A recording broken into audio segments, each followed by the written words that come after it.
On l'appelle aussi cresson du Pérou, cresson des Indes, plante pour cheveux, cresson du Mexique, mais aussi fleur d'amour pour son effet aphrodisiaque. La capucine est une plante herbacée vivace de la famille des Tropaeolacées. Elle a été introduite en France par les conquistadors hollandais vers 1680, en même temps que lors des Incas, en provenance du Pérou, et elle a été cultivée donc depuis la fin du XVIIe siècle. La capucine donc a fait son apparition dans les jardins des monastères et était tenue en très haute estime en tant que plante aromatique mais aussi médicinale. L'éperon de la fleur, comme vous le voyez, rappelle le capuchon de l'habit des moines, ce qui peut donner à penser que son nom serait dérivé des moines capucins.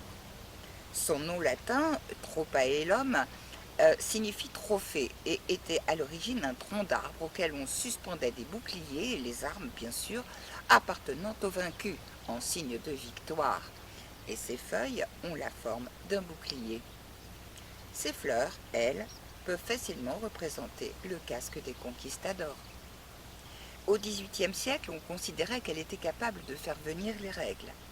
On connaissait déjà ses vertus antiscorbutiques, ce qui n'a rien d'étonnant, puisqu'en fait, elle contient 285 mg de vitamine C pour 100 g de feuilles fraîches. En gastronomie, les feuilles, c'est les fleurs, sont ajoutées crues aux salades, aux sauces, aux mayonnaises.